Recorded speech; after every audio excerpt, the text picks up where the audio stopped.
record, and I am also going to start it live on Facebook. Let's see how that looks like. I think we are here. Thank you for joining us, Anna Maria and Lucian. And we have both of our sons here. It's a busy day at Sun and Bloom Farms. And welcome to our weekly live farmsteading stories and conversations that's happening every Thursday at 6 p.m. Central Standard Time. We're doing this to inspire, empower, support, and lately entertain you, with our journey in this realm of farmsteading, which is basically farming while homesteading. If you've never tuned in, or even if you have, we would like to remind you who we are. Teachers, permaculture teachers, designers, consultants, farmers, parents of many beings. What else? Anything else? What else are we? Herbalist, beekeeper, speaking multiple languages. I don't know, what would you call somebody like that? Multilingual.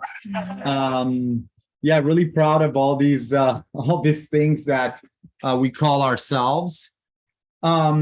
So again, we're doing this to bring you some insights from our permaculture and regenerative educational facility and farm. We have a lot of visions, we have a lot of projects, we have a lot of goals that we have accomplished, goals that we are still working on.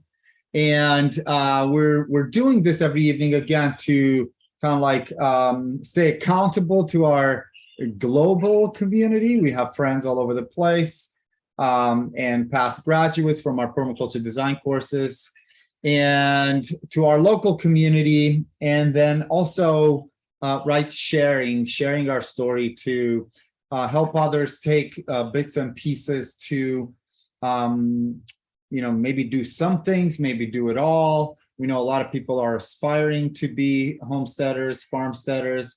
Other people are indeed already doing it. Hopefully, everybody can get something out of this. So what we do every time, and again, Anna Maria and Lucian will talk more about ourselves in episode 20, which is next time. I wanted to first ask people on Facebook and Zoom. We just got this amazing HD camera. We just got Starlink internet. I'd like to get a little bit of a sense if you can see us well, and if you can hear us well, if you can see us or hear us a little bit better than in general. And then on Instagram, hopefully that's happening the same, because we have a little bit of a better connection. So thank you for sharing with us if you are there.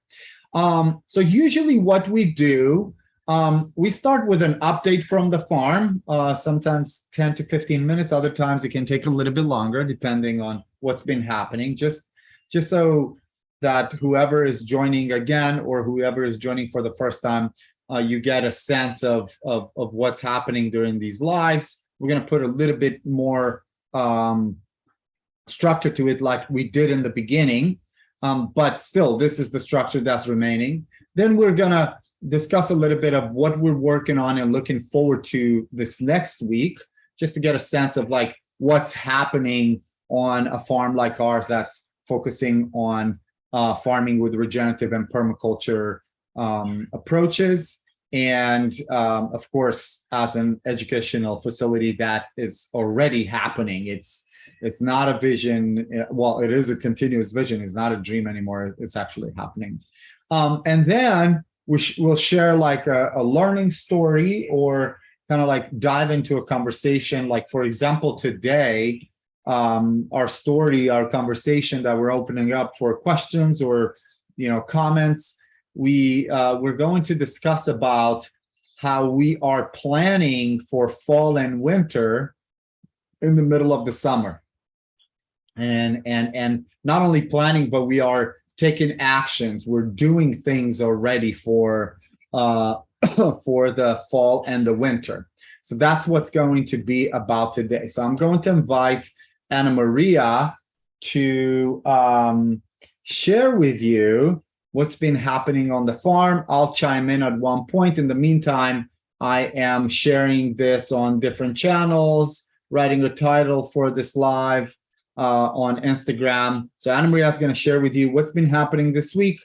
I'm going to chime in. We're going to dive into what are we planning for this upcoming week, what we're, what we had planned, what we're going to do, and then a more general topic of preparing for fall and winter in the middle of the summer, and what are our approaches in general. And then, of course, opening it to conversations if anybody has anything to share, ask, or anything like that. We know a lot of people are watching this recorded, so if you have any questions, reach out to us regarding to what we discussed today. Reach out to us one way or another. There's many ways that you can connect with us. Anna Maria, what's been happening on the farm? Yesterday we had homeschool children, our bi-monthly group here, and yesterday's theme was compost and decomposition. We had a great time as usual. Some new families joined, and we always start each farm school session with a tour of the farm, a visit to the animals, milking the goats, and then the activity was to investigate the different types of organisms living inside a compost pile or in a worm compost bin. So the kids were super stoked to play with the worms and dig through the compost. We put it on a table so they could be right up close to it. Roly-poly, spiders, lots of worms, of course. And then I had them do some drawings of the different types of organisms that they found. And then Lucian brought out the microscope. So we were able to look at microbes present in the compost. So it's very cool, very fun, very educational, obviously. And, really, these are young children too. Them grasping the idea of how important the soil is and how much life is within the soil right beneath our feet. So that was amazing. We had an amazing rain last night, which I have to mention because it's been quite dry here this summer. And the rain last night was just magical. I think there was at least an inch. Was there more than an inch? Couple inches? It could have been a little bit more than an inch. The bridge was I couldn't pass the bridge. One of the bridges. Really? The lower bridge. Wow, incredible. And lots of thunder and lightning. I don't know if you've ever been in a storm in the Midwest, but it feels like a tropical storm with all of the thunder and lightning. And already everything seems more verdant, more green, just from that water, which was such a blessing. What else? We're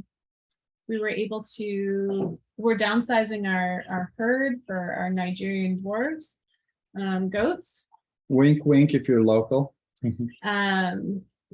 Just as we've had another child, just looking to have a smaller herd size, just a little bit more manageable.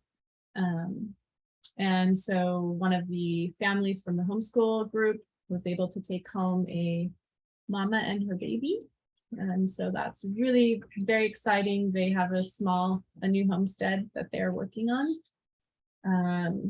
And also taking care of their animals holistically with the same practices that we do. And really cool people. They're so on it. It's amazing. We are actively seeking some contracts for folks to buy eggs in larger quantities.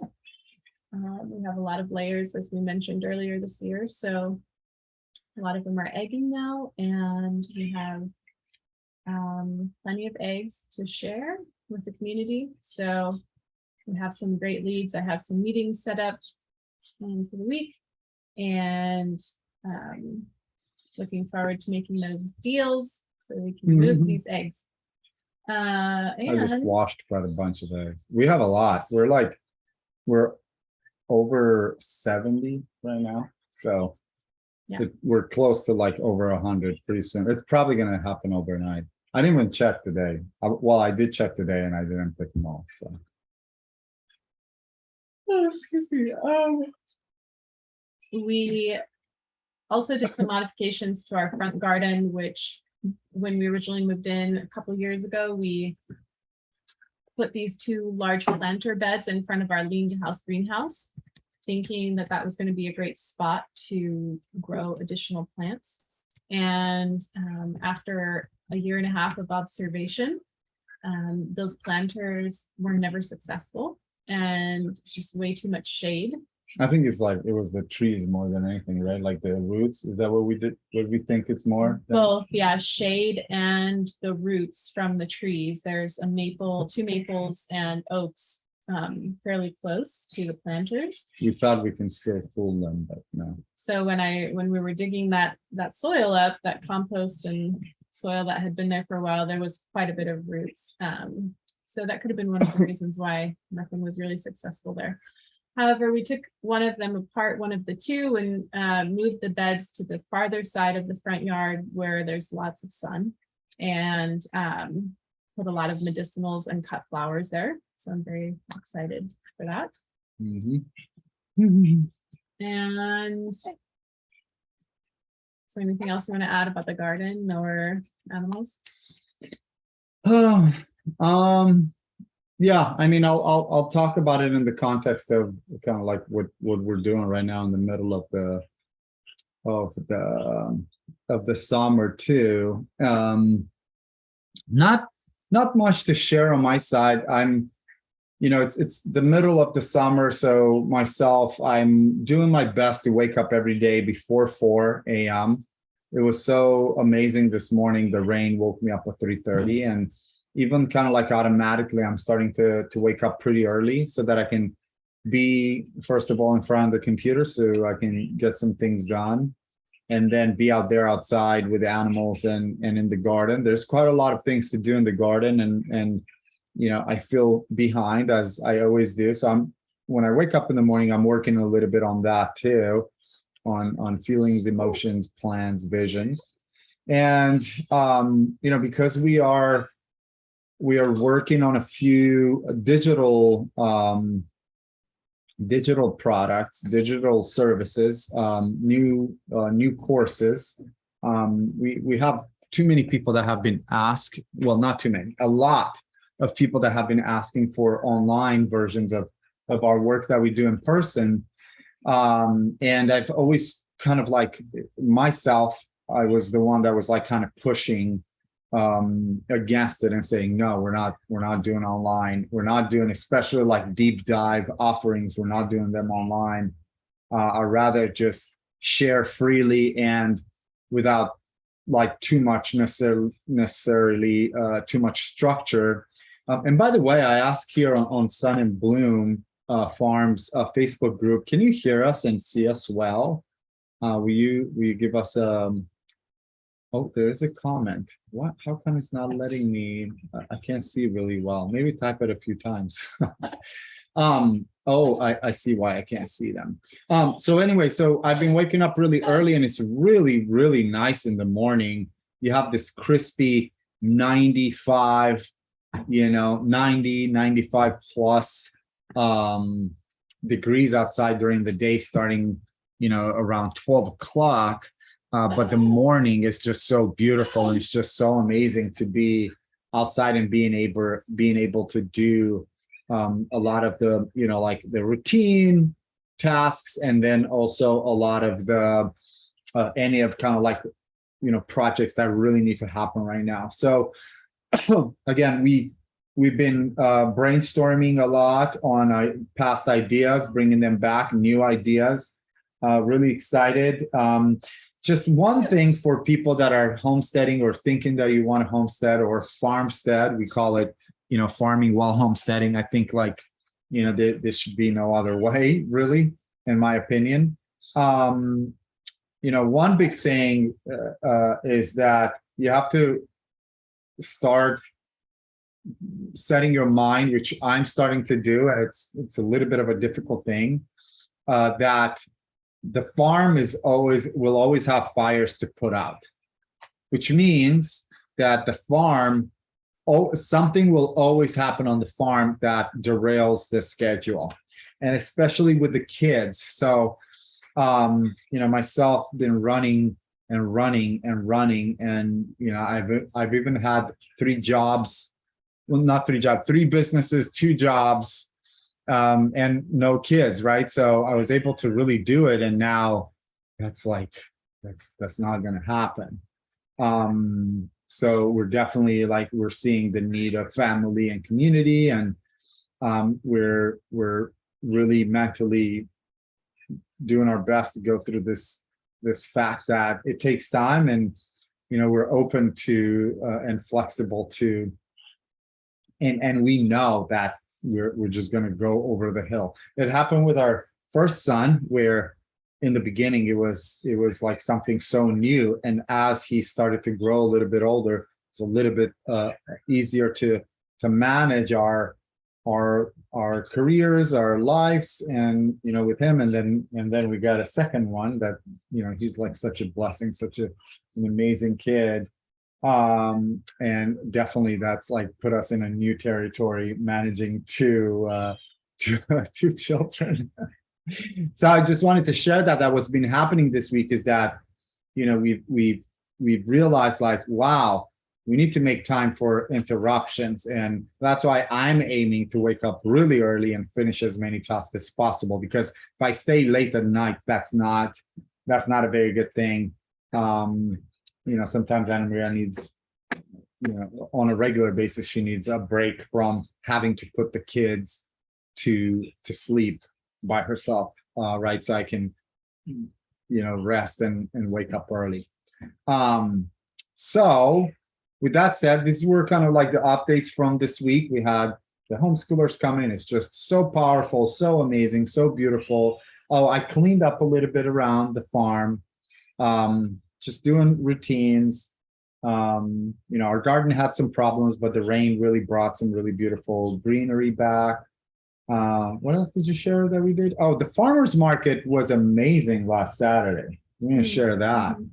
I mean, really, really was so good. I was on fire about these amazing products that Anna Maria created, these beautiful apothecary items.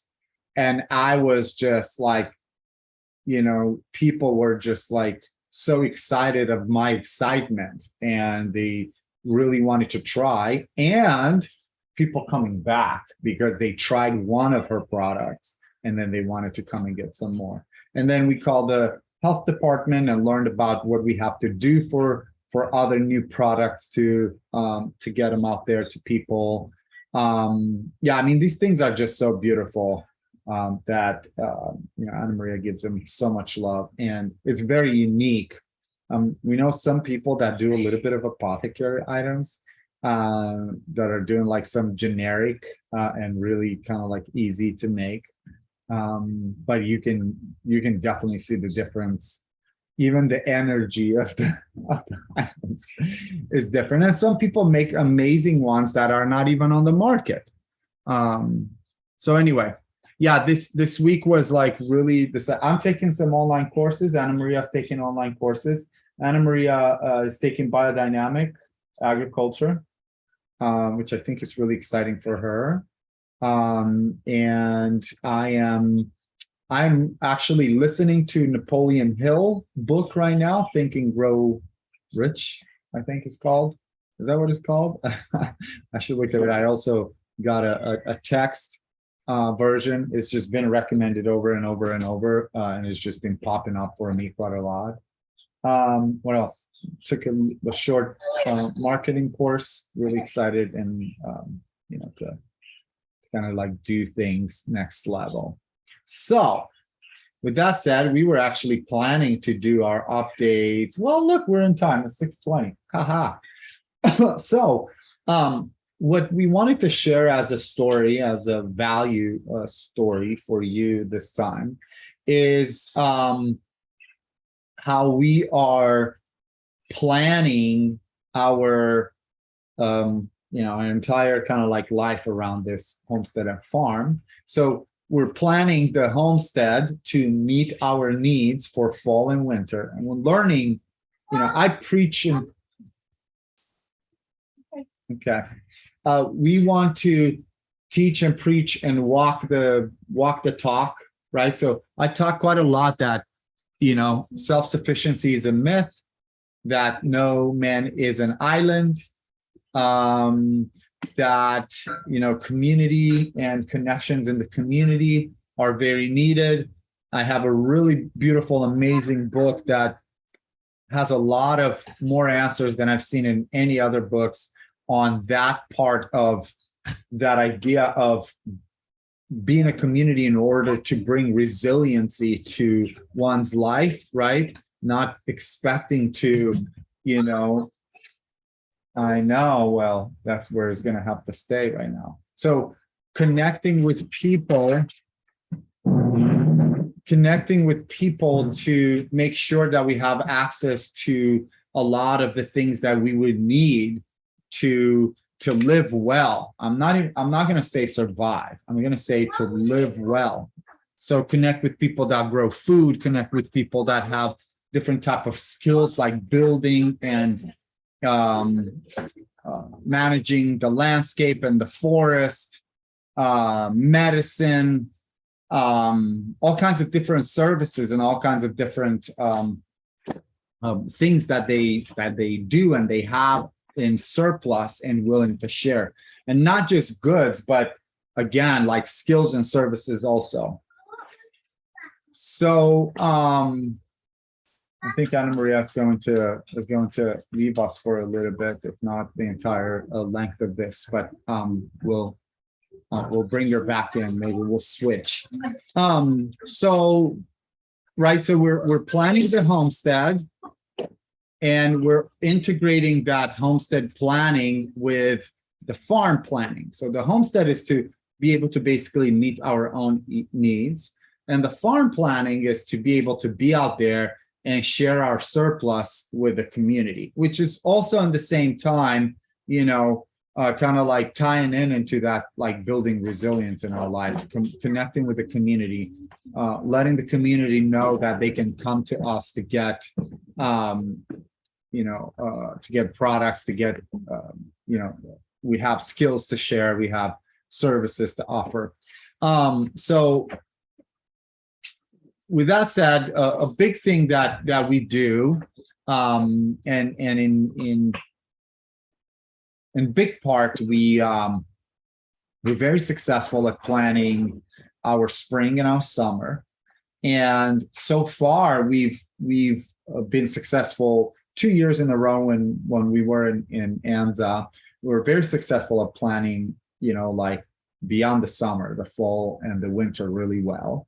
And then last year, we realized that we didn't plan our fall and our winter really well. So we decided that this is a great time to do it. And we're kind of looking at like, what do we have to let go of?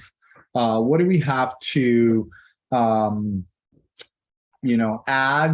What do we have to, reduce? What do we have to increase in order to kind of like be better prepared and really go in tune with the natural flows of what we as people should be basically doing, during fall and winter, okay? Which is, in fall, you kind of like reaping all the benefits of the fruits of your labor.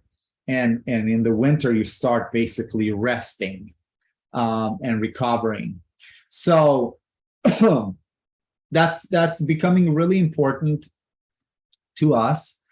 I preach and I teach a lot about that. So we're doing our best to work in that way. And, we're also realizing that there's also moments of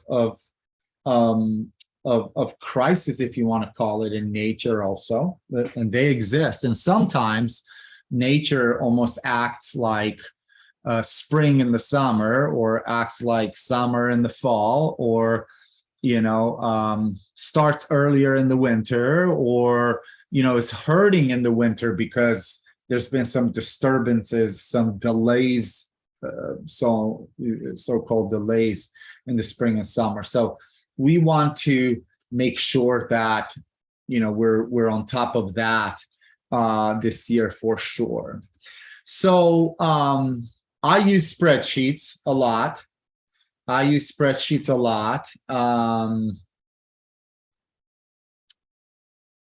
Just one for the homestead, one for the farm operations, basically. Let me type this here. We have one little message here. Thank you so much for that.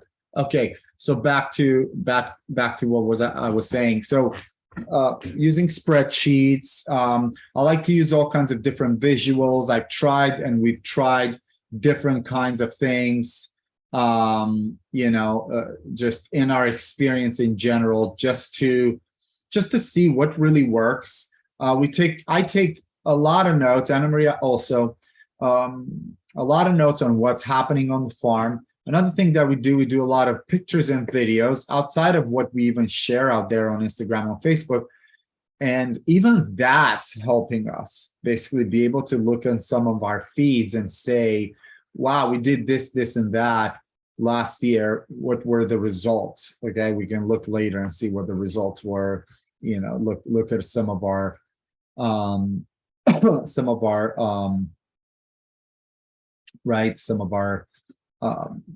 how we felt, what's happened, and so on and so forth. So I really enjoy using spreadsheets. I also use Trello quite a lot. I use Trello for a lot of other time management. I use Trello quite a lot for that. I have multiple note-taking and task follow-up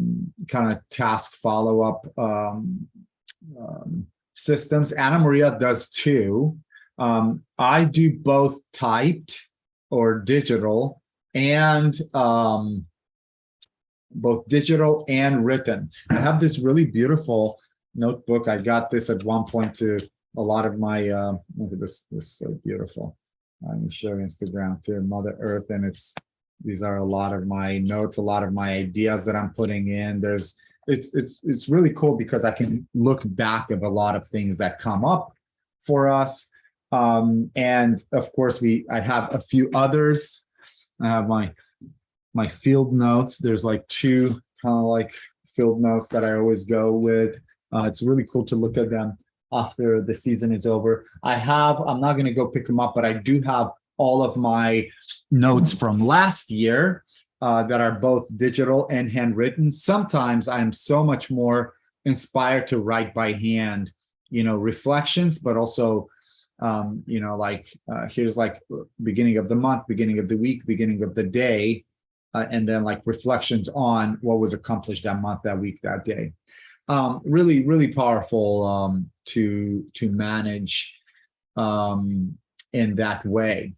So with that said, I see, like, again, I still don't see any comments. So I do that quite a lot. We are integrating some of those Excel sheets right now that I've been using here, and some of our note-taking techniques in this new course that we're putting together. We haven't spoken too much about it. The cool thing is that if you're actually looking at a free series that we did in 2020, you have to find it on Facebook. I think we still have it on Instagram. Thank you so much. I see somebody says that it sounds really good on Facebook Live. We did share these things in a cool series that we did. I think it was 2019 No, it was 2020. That's when we did it, right before our permaculture, our big permaculture design course. Awesome. I see somebody commenting here on Facebook. Hello from Lean Creek. I love taking notes as well, and looking back, I learned a lot. Yeah, you learned quite a lot doing that.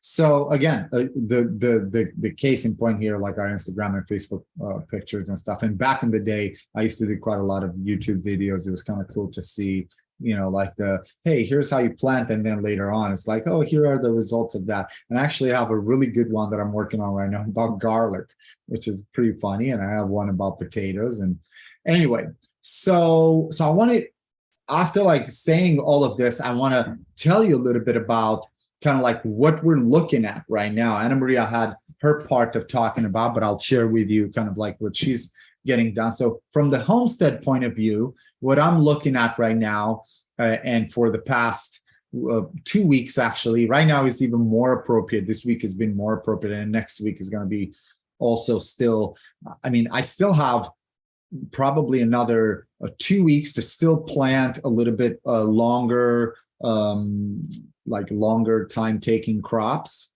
Okay.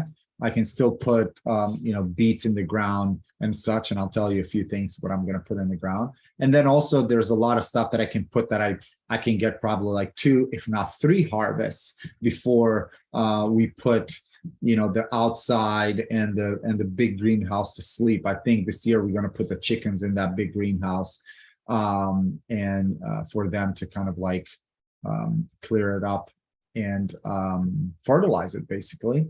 And we're probably are not going to use it the same way we've used it so far, which has been to grow all of those early crops. I think we're just going to wait and put kind of like the summer crops in there so that they can take advantage of all that chicken manure, and there's some time for all of that to break down and kind of like all the pathogens to you know, to be composted in there. So so what I'm doing, I'm putting full storage crops in the ground right now. I already did potatoes. I know a lot of people like to put potatoes early in the spring and then kind of like pull them out, I think about this time. I really like fall potatoes. And sometimes there is I've read about some dangers with a frost here, an early frost for potatoes. We tried it last year about this time, and the potatoes were very successful. And we let them in the ground even after frost. And this is kind of like how we do things here. It's all about observing and interacting in this context. That's what permaculture is really all about. And I think I just lost focus on my face on this camera. I'm going to come close to it. Oh, there it is. It picked up my face again. Yeah, this is a new camera. Anyway, so I'm putting carrots, more beets. I'm putting peas, and I'm still putting winter squashes. Last year, we still picked squashes in December. So that was amazing. And, you know, they lasted, some of the, especially the, I almost said the peanut butter cup squash, the butternut squash really lasted, you know, really well in our storage here in the basement. So what else? I think there were some other ones. Yeah, we had all kinds of like really pretty squashes. I know some of them I planted a little bit early. It's just we've had so many changes here, and we're okay. We're okay with it. We're looking at it as a failure to learn from. I think the failure was because we spent so much time and materials to start a lot of seeds that we weren't able to put them in the ground. Okay, so that's one thing that I'm doing, and that's planned. My spreadsheets are telling me when is the best time. I'm using different type of websites. Almanac.com is really awesome. You can go and put your zip code. It tells you exactly kind of what. We found another link to Missouri Agriculture Department that's been kind of like helpful, you know, even more, and made some comparison with what other spaces are saying.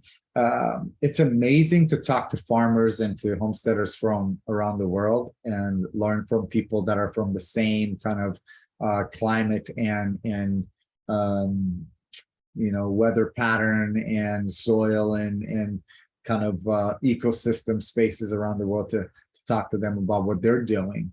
I'm talking to a few people in Romania that are in areas that are similar to this, and they're doing the same thing. Other people that are a little bit higher on the mountain, they're doing different things. Other people that are lower in the valleys are doing different things too. So another thing that I'm doing, I am making sure that I have hay for goats. I did hay my field here, my pasture here. It's just, this was the first year that I cut it. And again, I didn't get it in time to pick it up. I know next year that I'm not going to rely on myself. I'm going to find somebody in the community to do that for me. So therefore this year I'm going to buy it from our neighbor here that I know has really good practices. There's no spraying. He's being very sincere about the quality of the hay, and he's a neighbor. So really awesome to have that. And then I'm growing some peas and some winter grains that I'm going to be able to feed my chickens. I don't know if I'm going to be able to rely too much on that for my goats, but I do have some grains. So this spring and summer, we just didn't get to grow any corn whatsoever. But I do have some really cool crops that I put in the ground.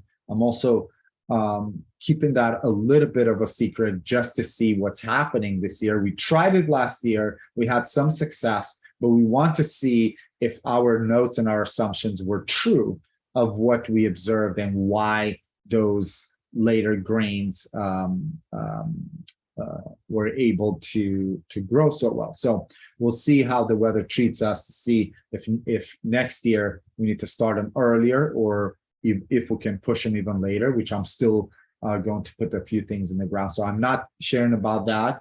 I am recording heavily for our online course, which you're kind of like getting more and more of a hint what that's going to be about. And then I'm looking at making sure that I have enough straw so I can use for chicken bedding and for goat bedding so that they're really warm. That I can go pick off my field, things that I know I can't consider hay anymore because I left it there for too long. But I'm going to also pilot Romanian style. I wish I can share some pictures right now, but I will at one point, of how we are piling the hay in the middle of the field instead of baling it the way I'm seeing it here where I'm at. Another thing that I'm doing, I am still working on wood for the fire. The best is to make sure that if you're cutting any trees, we do have some dead trees here. So the drying has happened for us, which is really awesome. I checked to see if they're super dry, like if the wood is still going to be good for the winter. So I'm still working on that right now, making piles. In the first year, I bought wood. In the second year, I didn't have to. It was really amazing to be able to use wood off this property. And now I know exactly how much I need to make sure that I have it for the full winter into the spring. Last year, actually, I ran out of wood about 2 weeks away from all the cold being over. So that wasn't very cool. What else am I doing? So I'm looking forward to a little bit of cooler days now to clean the chimneys, but I have it in my mind already that I want to clean the chimneys.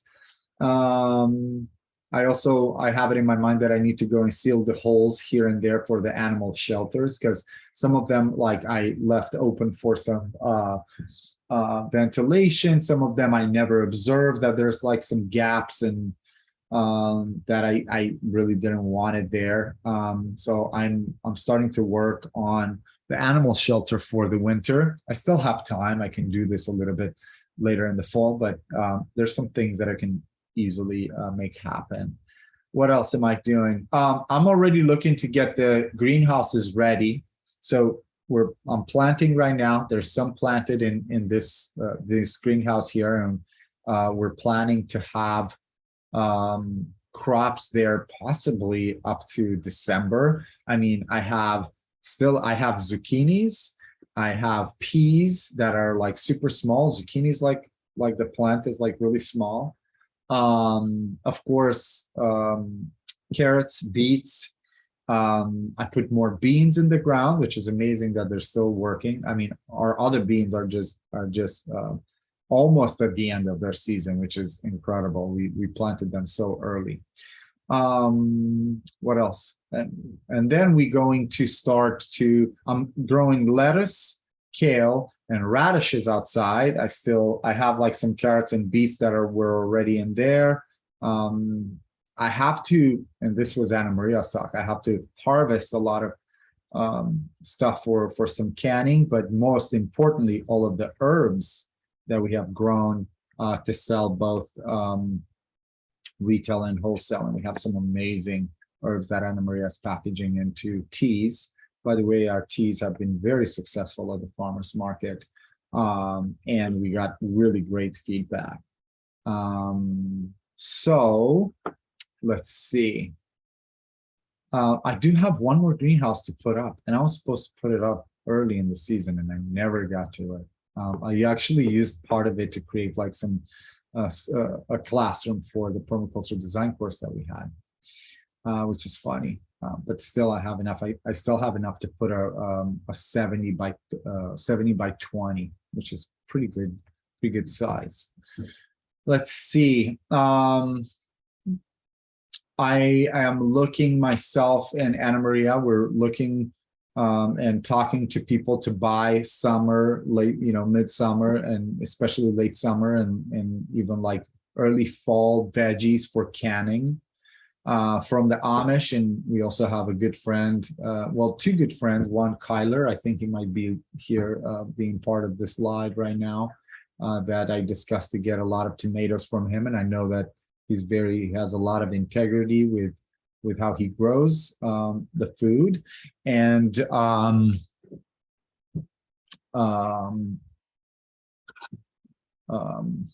let's see, what did I want to say? And our other friend that's going to give us just down Austin here down the street, that's going to give us peppers and eggplants. And then also I made really good friends with my with the Amish. Actually, they're not Amish, they're Mennonites at the local farmers market. And I am going to get some goodies from them too. And they've been really inspired by the type of work that we are doing, and we've communicated quite a lot. And they confessed last year that they weren't using all organic practices, but that that I inspire them to kind of like look into a few other things, and kind of from my experience what worked. They start making compost teas, which they've never made before, which is just so incredible because they have so much compost, and usually they use the compost just to put it on the field. So I feel incredible that I was able to contribute something to a group of people whose culture has been all about earth stewardship for beyond survival. It's for thriving in community. And it just seems that even in communities like that, sometimes what can happen,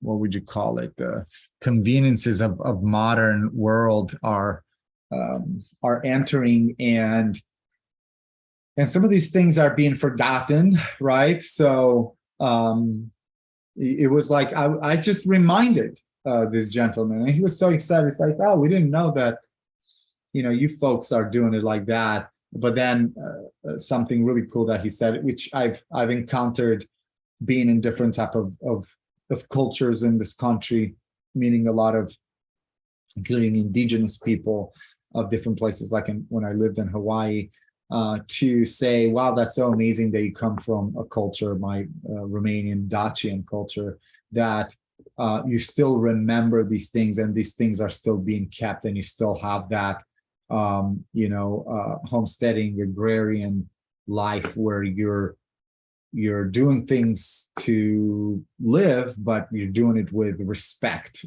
for let me see, I keep on messing with this. There it is. So We are going to get tomatoes, cucumbers, peppers, eggplant. We have it planned for, we're kind of being tricky. We know some people are coming to visit us, so we're going to put them to a lot of canning activities, which is amazing. It's like hopefully we'll call in the community too. So this is on the homestead part, just a few things, just kind of like what we're doing right now to be ready for fall and winter. On the farm itself, I kind of touched on that, right? That, now I have to do a lot of summer water animals routine. I mean, it's kind of like part of the homestead part of it and the farm part of it.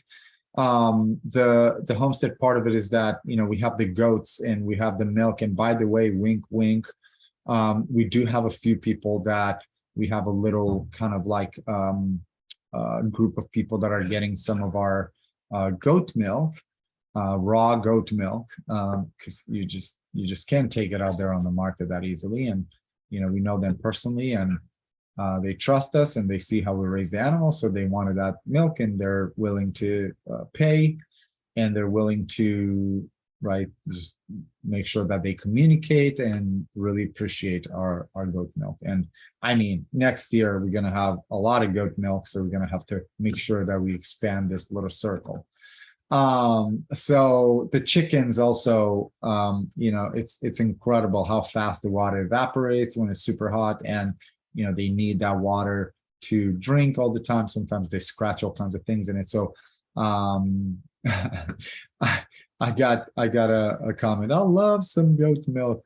We're gonna have to get you in the secret black market underground food system here that we're doing.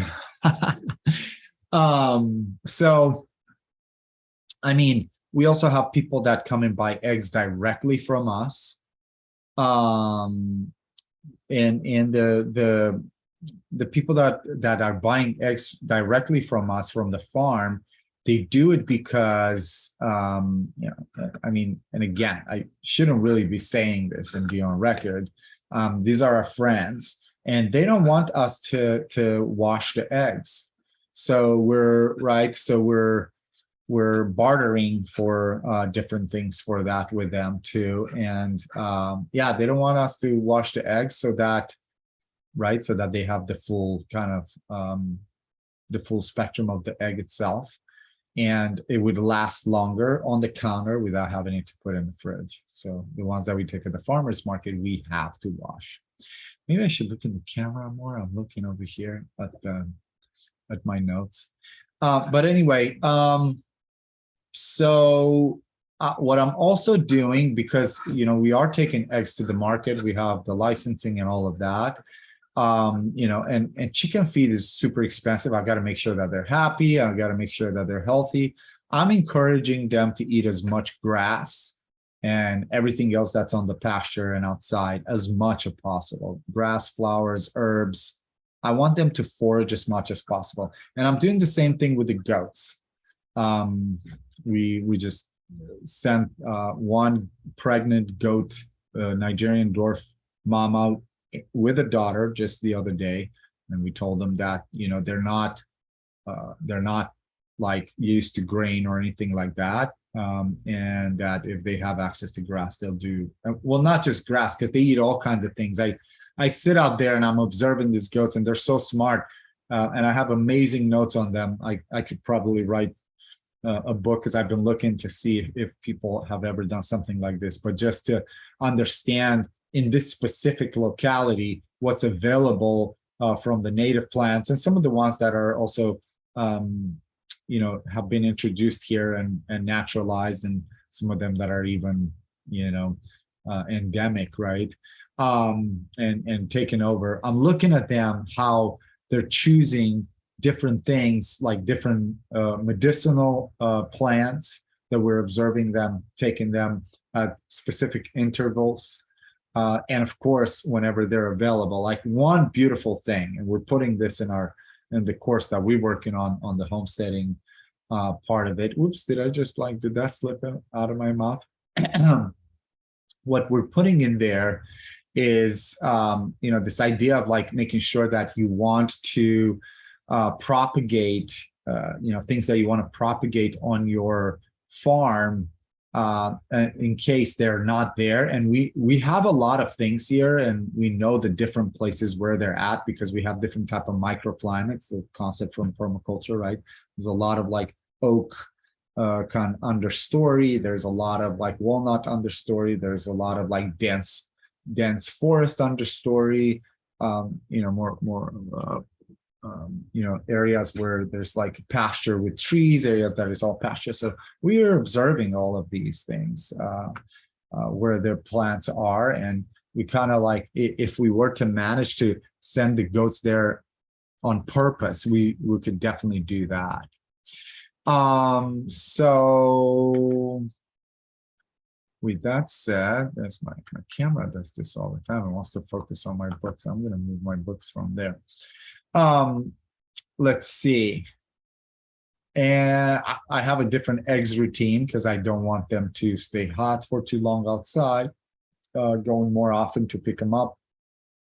And then for the market, for the farm itself, the farm products, I need to dry a lot of the herbs that we grow so that we can make teas, and some of them are also culinary.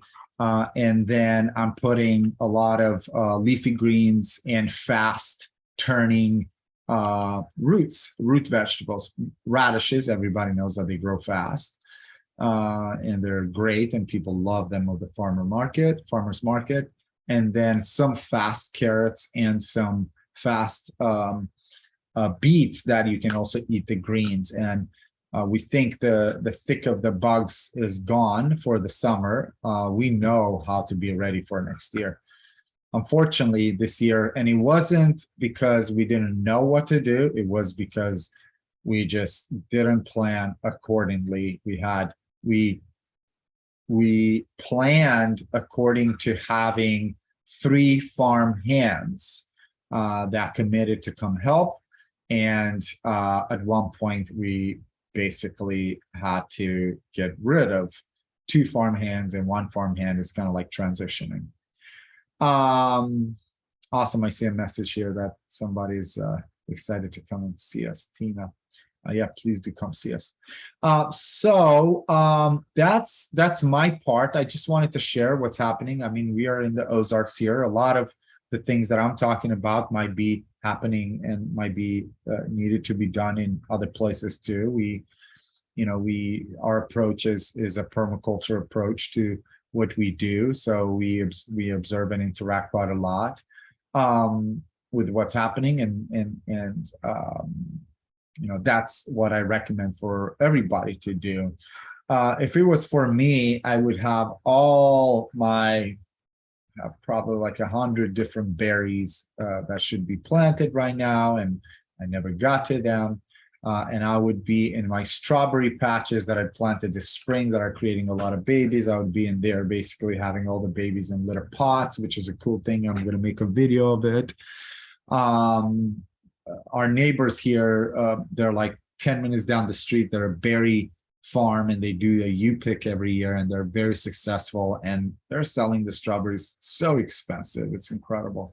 And I'm like, you know what? I'm going to grow a lot of strawberries to have for us. And if it ever becomes a surplus to take to the market, we definitely would. Anna Maria was about to talk about this, but maybe she'll talk about it next time. She's really focusing on the homestead she's really looking at our family and the well-being of our family. What she's doing besides, of course, directing me and doing it herself, harvesting and drying medicinal plants to make teas for the fall and the winter. And fire ciders. If you don't know what a fire cider is, check it out, do a little bit of research. Anna Maria is going to probably put it together like a few fire cider videos.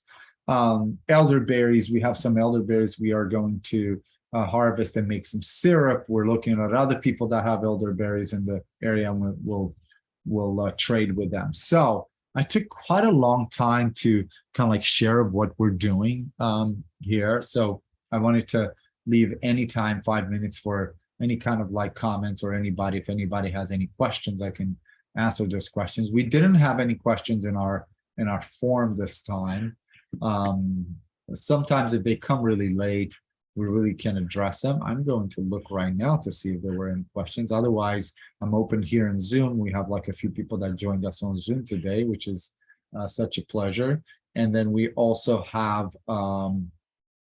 people on Facebook. I see that Instagram, probably our connection wasn't so good, but we don't see anybody on Instagram to ask any questions. But if you have any questions, go ahead and ask us, like, what else are you doing in the middle of the summer? We're going to the lake a lot so that we can cool off for sure. We do have to do some fun things too. Let's see if I have any questions here. Oh, okay, let me see. Another question here. Nice. I do have a feedback form. Oh, okay. So I do have a question. Somebody's asking about our camp out here. That's incredible. We didn't even launch that yet. We didn't even like share a lot about our camp out, but I'm going to put the link. Let's see. I'm going to put the link. So this comes from our educational organization. We have About and for Sustainability. This is like we posted it on that website. We also have it on Sun and Bloom Farms. We invited very few people so far, this is our fall camp out. That's part permaculture convergence. That's part wilderness and practical skills sharing, part family or individual vacation, where it's a 3-day thing. We're going to feed you the best food out there from our farm and other friends around, and we're going to have a few people from the community teaching a few of these really amazing workshops and engagements. And pretty unbelievable that we have not talked too much about it so far, but here it is. So the question is if there are any discounts. At this point, the biggest that we can offer is the early bird. We had somebody write us quite a big email offering us a lot of ideas on, offering work trade and offering sliding scale, and we just weren't ready for this camp out. But we are going to do seasonal camp outs, spring, summer, fall, and winter every year moving forward. We really love having people around. We really love, gathering people around these topics, around this skill sharing, around this community building. So unfortunately, at this point, and the person that reached out to offer ideas on being more inclusive to a bigger community, which anybody can always reach out and say, I'd love to come to your place, but it's like so expensive, so we can have that conversation. This person did commit to organize the work trade and organize the the discounts and all of that. So we'll see how that goes, and we're going to discuss tomorrow.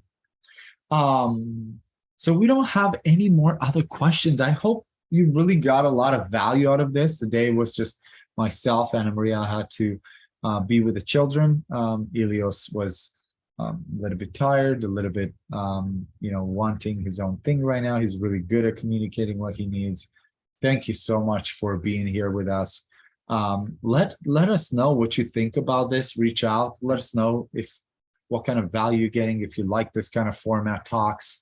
Also, would like to hear anything else. Come and join some of our workshops. I'm actually closing the composting workshop. I'm closing registration this evening. And if we don't, at this point, we have 5 people. If we're not going to have more than 5 people, we are going to cancel that workshop, that composting workshop. And the farm tour was already canceled for tomorrow. I am going to go to the farmers market if that's the case. Otherwise, we're going to have our cousin Caleb go to the farmers market, and I'll stay behind to teach the composting workshop. But unfortunately, it's not panning out for us. I know sometimes it sounds kind of like weird to hear this, We are doing a lot. Our work is honoring Earth. Our work is honoring people. Our work is honoring the future generations and current generations. So we're standing for ourselves to not exhaust ourselves and our resources in this quest. Yeah, we're going to do the best that's working for us. And as our community is going to grow and we're going to bring back the village and build the village, we're going to be able to do these things even more effectively and actually like be able to make sure that people hear about these workshops and come to them and register for them in a timely manner. A lot of people like to register last minute, and that just hasn't been working for us. It's a little bit stressful. The beekeeping workshop that's on the 20th, I believe, that is getting like, I think we're gonna have to close it either tomorrow or Saturday. That is getting really, really full. I'm actually intimidated by the number of people that registered for that workshop, even though it's a pretty short, small workshop. So thank you for being with us. You know, connect with us in so many ways. Follow Anna Maria on Instagram, as she's Beekeeping Mama. Follow me with About and for Sustainability. I have a lot of amazing permaculture offerings out there, a podcast and a newsletter. If you're not getting our weekly newsletter from Sun and Bloom Farms, reach out or go to our website and make sure you sign up. And yeah, we're here to inspire, empower, and support, and entertain too. So I hope to see you next time on Thursday. I hope to see you at a workshop, at a farm tour, one of our other webinars at the farmers market. Thank you so much for being our community, and we'll see you soon. Bye-bye.